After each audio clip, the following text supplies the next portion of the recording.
And so we begin again. Will Gray asked on the Facey bookies. Oh, wait a minute. No, um, Dave, Dave Sim has a priority here. I was going to do basically a Lee Thacker special at this point. So I will go and get my Lee Thacker raw materials and meet you back here at Camp David in about 10 minutes, or from your perspective, just shut the recorder off and then turn it back on.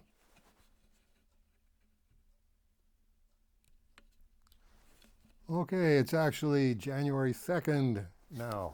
I chose to work on the Ninja High School Cerebus crossover page that I've been working on. That's been a real struggle, but it is coming out good. So here I am with my Lee Thacker reference materials, Tales from the Wedding Present, Winter Special 2025. And this is on the last page, notes. This oversized comic book contains all of the artwork I've produced this year. Only 3 people will ever see it. Uh, and I'm one of them. The final 5 pages from the Tales from the Wedding Present section remain in pencil form only as of today, February 12th, 2025, but will be completed by the end of the year. Volume 3 won't be released until September 2026, after the usual round of edits, proofreading, which usually takes at least 2 months. I'm mostly happy with the results, writes Lee, but my skills are weakening as I get older. My sketchy pencils are a lot rougher, and it takes me much longer to ink them. Uh, I hear what you're saying on that. I think you've got some plus sides that you're not looking at. That your gestures and your facial expressions are getting better and better and better as you go along. But that's going to slow you down as well, because you know more about how to do natural gestures and natural facial expressions, and you're going to be dissatisfied with stuff that you were doing even as short a time ago as, say, 3 years ago. My fine motor skills, along with my eyesight, are becoming weaker with each passing year. Uh, I'll come back to that. Despite the fact that I'm now drawing twice as big, I can no longer control the brush as confidently and skillfully as I could when I was younger. It's gotten to the point where I don't really enjoy drawing and inking at all. I think it's also because of the lack of remuneration in relation to the amount of hours I'm putting in. If the audience slash payment doesn't exist, then what's the point? Okay, addressing the eyesight thing. Here's a Dave Sim minority of one thing that way back when, couldn't even tell you where I read it, but I read the fact that when they were training the RCAF pilots and the RAF pilots in World War II, they were feeding them lots of carrots and blueberries, because evidently both of those things sharpen eyesight. And it's like taking that as a given, or at least a theory. That's one of the ideas behind my eating 3 pounds of carrots a week. And I've also gotten Rolly in the last year or so to pick up 4 pints of blueberries during Abundance Week. And I don't know if that's what it is, or if it's just a blessing from God, or a combination of the two. But my eyesight is getting sharper. Um, for a period of time there, I definitely needed a magnifying glass on Sunday to read from my King James version 1611 facsimile. I'm sort of back and forth on the point of being able to read the marginal footnotes, which are even smaller than the body type. Um, but I can definitely read the body type, and that wasn't the case even as short a time ago as like 2 or 3 years ago. Um, you know, Jeff Seiler said, if me being healthy requires me eating 3 pounds of carrots a week, all I can say is sayonara, round eyes. And, Jeff Seiler was dead 6 months later. So there you go. When I was reading that, I was going, well, okay, don't know if Lee is going to take this to heart, but as one of the three people reading this comic book, I think it behooves me to say something to him. Yeah, and on the remuneration, I think definitely Tales from the Wedding Present is a really, really unique circumstance. I think we all owe a debt of gratitude as comic book fans, and aware where comic books are in the pecking order versus where pop music is and rock music is in the pecking order in our society. That David Gedge, obviously, when you pitched him or the idea came up of doing his autobiography in comics form, he went, "Yeah, that's a great idea," and has not budged off of that in however long it's been now, like 12 years or something like that, where you have been documenting David Gedge's life in comics form. The problem being that uh, David Gedge's, what I would consider visionary um, approach to this, of going, that's a great idea. Instead of me sitting down and typing my autobiography, do it in comics form and have it interweave and go back and forth across timelines. That's great. The problem is, when you're going to the concerts and you're working the merchandise stall, most of the fans of The Wedding Present are fans of the music, fans of the songs, fans of David Gedge. When they see your work, Tales from the Wedding Present, David Gedge's autobiography, I'm sure they pick it up and flip through it and go, no, it's a comic book. I don't read comic books. I'm a Wedding Present fan. I'm a rock music fan. I'm a UK Rebel fan, and that's my stake in this. Comics, no, this just doesn't hit a proper note for me, and consequently, it's this completely unique circumstance of you being David Gedge's Boswell and being a Boswell as a comic artist and writer. That's completely amazing, and for David Gedge to stick with it, that's completely amazing. But it's really just the two of you and me in terms of the level of interest. And when it comes to remuneration, then it's like, well, okay, how much money does this bring in? Virtually none.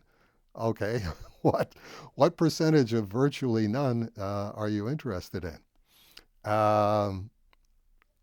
Yes, completely separate paragraph here. I've had enough of, quote, working for free, unquote. And boy, I can understand that. I can relate to that. I'll be 60 next year, and I still have little or no recognition for my comic book artwork. I think again that's covered in what the subject matter is, and the fact that it has absolutely no resonance with that audience. It's nothing against you. It's nothing against your artwork particularly. It's just rock and roll fans are not comic book fans. I'd much prefer to spend the time I have left of my remaining years with my beloved Kirsty, rather than sitting at a lonely drawing board. And I can certainly understand that if that's a picture of Christie at the bottom of the page there, which I assume it is. David Gedge is already talking about Volume 4, but I don't think I'll be drawing it.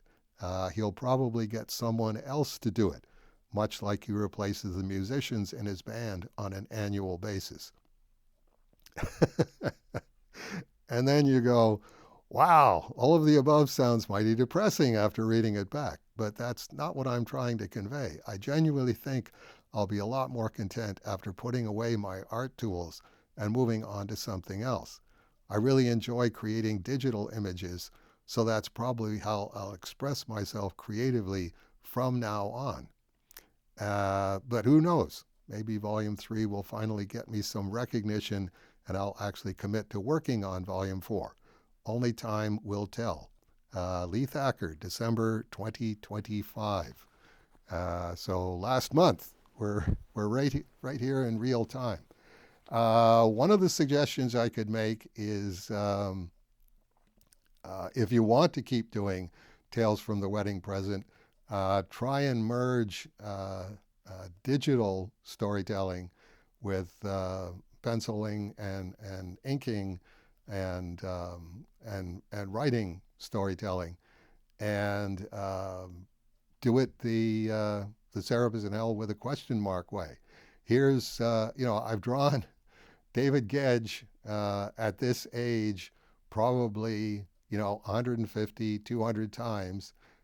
Pick one. This is one that I really like, and just stat that image for that page. 9 panels, Steve Ditko grid. Here's what David Gedge has to say in 1981, but instead of drawing, or 1985, 1986, instead of drawing 1986 David Gedge again and again and again and again and again, no, this'll fill in for that. You can still draw and write parts of it. It's like, okay, this is a venue that I haven't drawn before, but I will draw this venue because this is what the story is about, or this is a person that this story is about. Failing that, if it's no, I don't. This is how I've done Tales from the Wedding Present. I'm not interested in changing how I do that. I think I'm just ready to put this behind me. In that case, I would definitely be interested in having you do stuff for Cerebus in Hell with a question mark. That's definitely digital, and you're definitely very, very good at it. Doing the original parodies of comic book covers for the Tales from the Wedding Present comic book. And stuff that you've done for Cerebus in Hell with a question mark. One of the ones that just isn't moving forward because Sandy Atwell has a real job with real responsibilities and requires real attention. The odds of him being able to do Cerebus in Hell with a question mark are really, really remote. But one of the things that I came up for him, that I pitched him on, basically, it doesn't sound like you're going to be able to do this, but you're the guy to do this if this is going to get done, is doing a Black Panther parody called Panther X, which would basically be exactly what you've done here. That I was thinking, well, if I'm thinking of not mentioning this to Lee, this is going to dissuade me from that, because you did stuff for Steve Peters, taking Steve Peters' characters and putting them into Jack Kirby and John Byrne stories, basically copying Jack Kirby and John Byrne, but with Steve Peters' characters instead of the X-Men. And it's like you enjoy doing that. It was a fun thing to do. Well, okay, this was the concept behind Panther X was Sandy Atwell transcribed virtually all of Malcolm X's speeches, and anytime he found a new one, he transcribed that one, and it was, I forget how many pages it turned out to be, but it was a good, like, 1,500 pages or something like that. He gave me a copy of it that was, like the ultimate phone book, where it actually turned into a brick.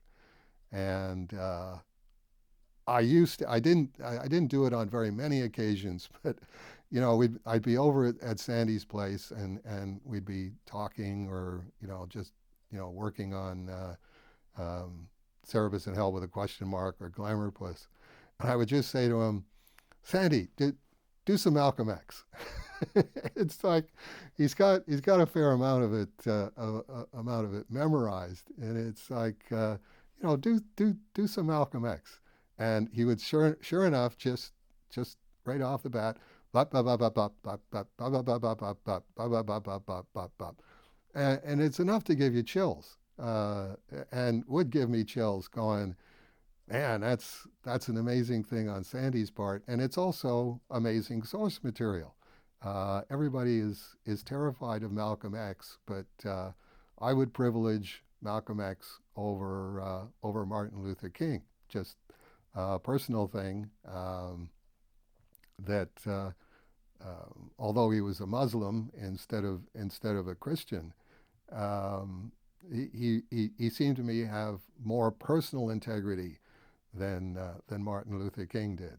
So I'll try not to go too far into that, but and that Malcolm X, or Martin Luther King, hoping that his children would be judged by the content of their character, as opposed to the color of their skin. It's like that's a noble sentiment, but their father was a serial adulterer. It's and that was going to come out, and it's like, um, your children get their character from you, and if you're a serial adulterer and you don't figure out that, man, it's time to put this in a box and put it away. I'm Martin Luther King. Then I think you had serious flaws in your character that I don't see Malcolm X having. So what I wanted Sandy to do, I said, go online and just find Black Panther images from Marvel Comics and paste those up, but make all the word balloons Malcolm X word balloons.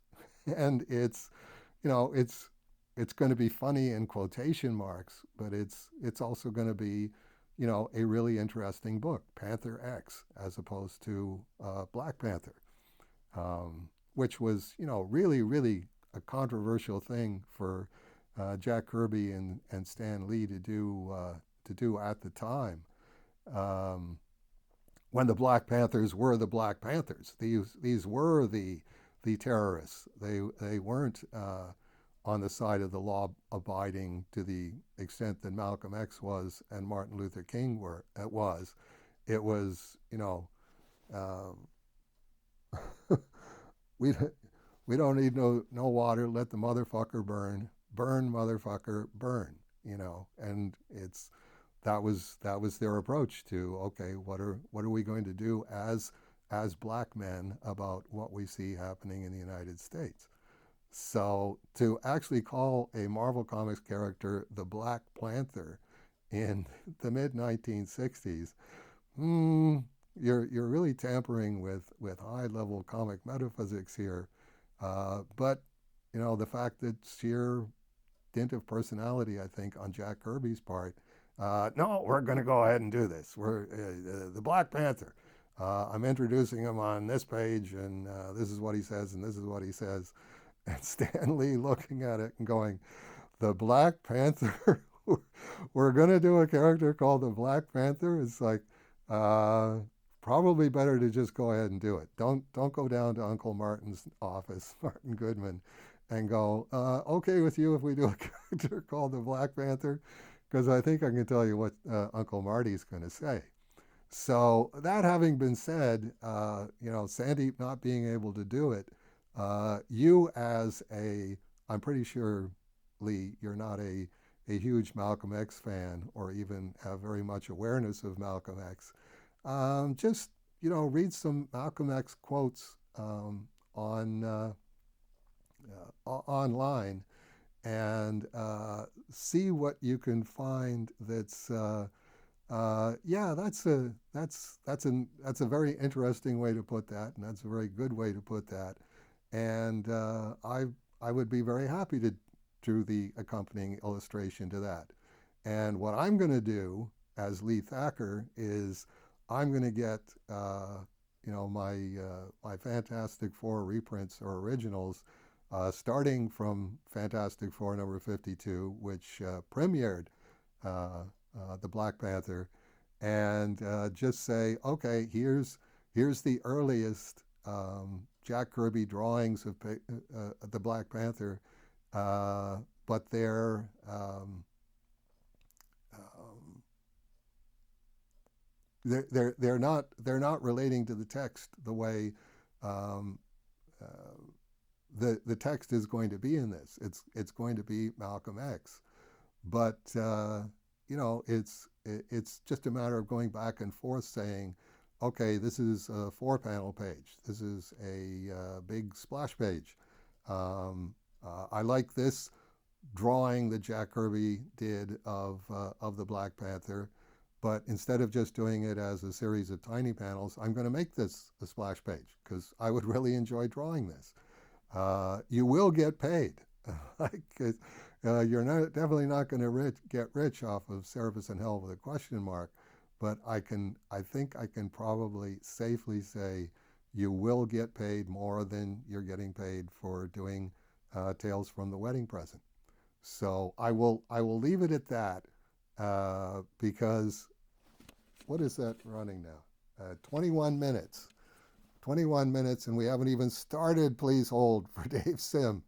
And so, Matt, are you feeling any better right now?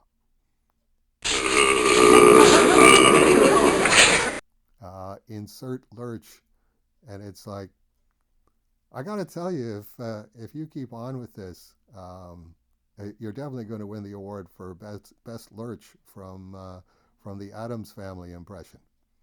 Okay, I'm going back inside to work on other stuff, uh, and hopefully I will be back out here to do Please Hold with Dave Sim uh, later on today, January 2nd. But you're not going to hear it until January 1st and January 2nd, and however many other pieces are put together. So I'm not really concerned about that. I'll be back when I'll be back.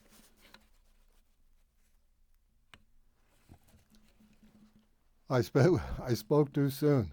Back to Lee Thacker. I have to tell you the Memento Mori story in this latest issue is just an absolute jaw dropper. Um, I have to say that not being a huge music fan, um, that the only thing that I know about the wedding present, and David Gedge and the band and its history is your comic books. I come completely from the comic book side of it, where this is really interesting, um, as documenting a band, over the course of 4 decades. Um, but there isn't a single song that I hit here that you've got a line transcribed out of it, that I know what that song is. It's I can tell it's a very very famous song, but it's not playing in my head. So Wedding Present to me is uh, is a biography comic.